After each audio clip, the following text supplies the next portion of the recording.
ကဲတို့နော် essay လေးတွေကောင်းကောင်းလေးတွေရေးကြမယ် letter writing တွေကောင်းကောင်းလေးတွေရေးကြ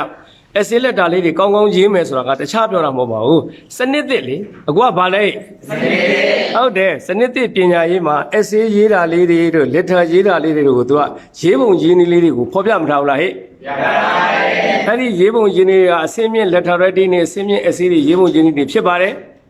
ဏီတန်းပိုင်းမှာဘာတွေပါမယ်တို့စာကူပိုင်းမှာဘာတွေပါမယ်တို့ဒါလေးတွေနော်ဟုတ်တို့ကြားဘူးလားဟုတ်တို့အဲ့တော့ background information တို့ statement sentence တို့ဒါလေးတွေဝေးလံမဟုတ်ပါဘူးဗျာတို့တင်ထားပြီးသားတို့ဆရာတို့ unit 6ကအဲ့ဒါလေးတွေကိုအခြေခံပြီးတော့ပဲပြောမှာဖြစ်နော်အဲ့ဒါလေးတွေအခြေခံပြောတော့မှာဖြစ်မယ်သေချာကြည့်လိုက်လို့ရှိရင်ဒါတို့ဟိုတုန်းကတော့တို့ဗျမ်းပါတာရေးချင်တိုင်းရေးလို့မဟုတ်တော့ဘူးဘယ်လိုလေးရေးမလဲဆိုတော့စနစ်တကျရေးပုံရေးနည်းတွေဖော်ပြမှာဖြစ်ပါတယ်အားလုံးသဘောပေါက်မလားဟဲ့မှန်ပါပါအဲ့ဒါဆိုရင်ဆရာတို့ဟို unit 6ကိုကြည့်လိုက်ပေါ့နော် unit 6ကနောက်မှာ writing ပိုင်းလေးမှာပါတယ်နော်အဲ့ဒါလေးချက်ကြည့်လိုက်ပါအဲ့ကြောင့်တို့ဒီ unit 6မှာ argumentative essay ဆိုလို့ပြီးနော် essay ရေးပုံရေးနည်းလေးကိုစောင့်ထဲမှာကိုတခါလေးပေးထားတယ်အဲ့ထဲမှာ issue ကိုခုစားပါလေလေ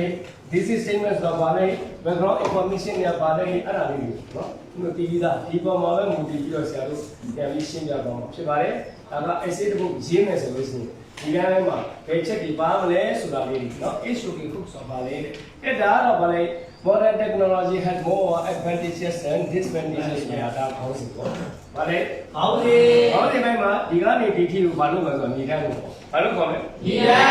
introduction ကိုခေါ်တယ်ညီတန်းပေါ့အဲ့ဒီညီတန်းမှာဘယ်ချက်တွေပိုင်းလာတယ်ဆိုတော့ဒီမှာတို့ technology has been so common in the modern world that people even do not notice its extenses any longer ဆိုတာလေအဲ့ဒါလေးက issue ကိုအဲ့တော့ course ပါပါတယ်ဒါလေးတော့နည်းနည်းသိလို့ရပါတော့အဲ့ချက်လေးကိုရှင်းပြသွားမယ်နောက်ကပေးထားတဲ့ဒီမှာဒီအမဲရောင်နဲ့ရေးတဲ့စာကြောင်းလေးအဲ့အမဲရောင်နဲ့ရေးထားတဲ့စာကြောင်းလေးအဲ့တော့ background information ဘာလို့ခေါ်လဲ background information ဆိုတာဘာလဲဆိုတော့သိမှုလို့သိတယ်နောက်ထပ်ပြီးတော့ I strongly agree with the statements modern technology has more advantages than disadvantages for several reasons ဆိုတဲ့အပိုင်းအဲ့ဒါတွေက this is statementအဲ့တော့တို့ကကျွန်တော်ဒီမှာဒီနေ့ဆရာတို့ရှင်းပြမှာပါဟုတ်ဆိုတာပါလေပြီးတော့ background information ဆိုတာပါလေဒီကနေမှပါမယ် this is ဆိုတာပါလေဒီနေရာမှာရေးရပါလေနောက်ကထဲမှာရှိနေတာ summary ဆိုတာရှိသေးတယ်အဲ့ပိုင်းလေးတွေကိုဆရာတို့အချက်ချင်းရှင်းသွားပါမယ်နော်အဲ့ဒီလေးလို့ပြီးထားပြီလားဆရာလက်ကြည့်ပါအဲ့တော့ခါရဲတို့ရေးနေတဲ့ essay တွေပို့ပြီးတော့အစင်းနေတဲ့ essay တွေရမှာဖြစ်ပါတယ်အားလုံးနားလည်ပါလားပြီပါ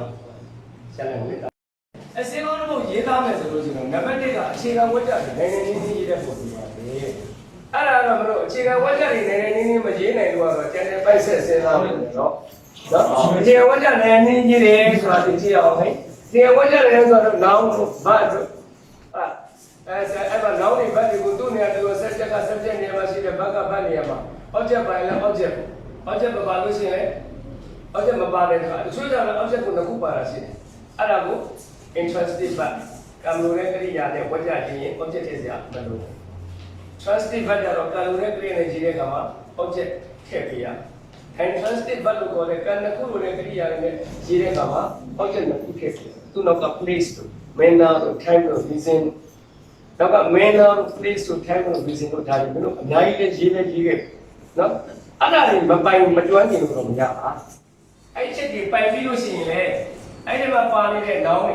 noun ကညာတော့တဲ့ subject နေရာမှာရှိတယ် object နေရာမှာရှိတယ်ပြီးတော့ complement နေရာမှာရှိတယ်အဲ့ noun တွေဟိုနေရာပြဖို့အချင်းပြဖို့ထဲမှာလည်း noun တွေမရှိတော့ဘူးလားရှိရပါတယ် in the school in our school ဆိုတော့ a school ဆိုတာကို noun ဖြစ်နေပြီ in our school လို့ခေါ်တဲ့နေရာပြဖို့ထဲမှာ noun ပါမယ်ဗျာအဲ့ဒီ noun တွေမှာတရားကို adjective တွေ adjective phrase တွေ clause တွေနဲ့ပို့ပြီးတော့ပြေပေါ်ဖွင့်ဆိုပြီးရေးလို့ရလာမလားဗျာရပါတယ်ရတယ်အဲ့လိုရေးတဲ့ကောင်ကဝက်ကြတယ်နည်းနည်းရှည်သွားတာပေါ့အဲ့တော့အဲ့လိုဖွင့်ဆိုရေးသားနိုင်တော့လဲရှည်လျားလုံးနဲ့ဝက်ကြတယ်လို့မသုံးသင့်ပါဘူးအချို့ကျောင်းသားတွေကြီးကဝက်ကြတယ်ရှည်လျားလုံးနဲ့မနိုင်ပါဆုံးလို့ဆရာပြောတာဝက်ကြရှည်လျားလုံးလို့ရှိရင်အဓိပ္ပာယ်စိတ်ရှုပ်ထွေးစေတဲ့စာဖတ်သူကိုစိတ်ရှုပ်ထွေးစေတဲ့အရေးသားမနိုင်လို့ရှိရင်အမှားပူတတ်တယ်နောက်လို့ဆရာကတအားရှည်လုံးဝကြီးနေတဲ့ဝက်ကြတယ်တော့အရေးစီချင်တော့နော် subject နဲ့ verb ပြီးမှဖြစ်ဖို့ကတော့အထူးသိလို့ပြောစရာမလိုပါဘူး grammar ပုံစံတွေကိုနော်grammar ပုံစံတွေကိုအစီအစဉ်နဲ့တိကျသုံးသပ်ရမယ်သူ့နေနဲ့သူနောက် punctuation အမှတ်အသားတွေကိုသူ့နေနဲ့သူစနစ်တကျသုံးသပ်ဖို့လိုတယ်နောက်က relevant လို့ခေါ်တဲ့သက်ဆိုင်မှုစီလျော်မှုရှိရတယ်မိမိရေးသားတဲ့အကြောင်းအရာကခေါင်းစဉ်နဲ့သက်ဆိုင်ရှိစီလျော်မှုရှိရမှာပေါ့ renewable energy နဲ့ပတ်သက်တဲ့အကြောင်းအရာတွေခေါင်းစဉ်တက်ထားတယ်အောက်ကခြေကဟိုပန်းလေးကိုစားခြင်းအဖြစ်ပန်းလေးလုံးကိုစားခြင်းအဖြစ်ဟလာဟင်းဒီဘက်တွေကိုစားခြင်းအဖြစ်ဘယ်လိုမျိုးအားလေးတင်းတင်းရှိပါလဲဘာလို့ကကြည့်လို့ရတာမရပါဘူးမရဘူးအဲ့ religious ရှိလို့မဖြစ်လို့မရနော်နောက်တစ်ခါရှိပါသေးတယ်နော် Koreans or logical flow အစိပ်ပိုင်းချင်းချင်းဆက်ဆက်မှုလို့နေအစိပ်တစ်ပုံလုံးရဲ့အဓိကအချက်လက်တွေကချင်းချင်းဆက်ဆက်မှုရှိရမယ်စာပိုက်တိုင်းမှာအစိပ်ကောင်းစီရဲ့အဓိကဆိုချက်ကိုထောက်ခံရတဲ့ချက်ဖြစ်ရတယ်ဝကြလေးမှာစာပိုက်တစ်ခုပြီးတစ်ခုချင်းမှရှိနေတဲ့ဝကြလေးကလည်းဘယ်လိုများလေးတွေပြင်မလဲဆိုတော့ခေါင်းစဉ်ကိုများလေးနဲ့ပြည့်ခေါင်းစဉ်နဲ့မသက်ဆိုင်တဲ့မစီရောတဲ့အကြောင်းကြီးလို့မဖြစ်ပါဘူး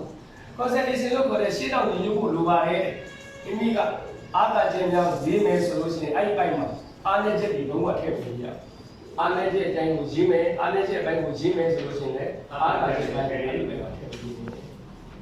အဲ့လိုလေးကိုတော်လည်းစီးလို့ညီညွတ်ပြီးစီးဖို့လိုပါတယ်နောက်မှာ cohesion ဆိုတာပေါင်းစည်းညီမှုရှိရမယ်အဲ့တော့ however လို့ therefore လို့ thus လို့ in addition then လို့ after လို့ so because စရှိတယ် conjunction တွေ transition တွေကိုအသုံးပြုပြီးတော့စာသားတွေကိုပေါင်းစည်းညီညွတ်အောင်ရေးရမှာဖြစ်တယ်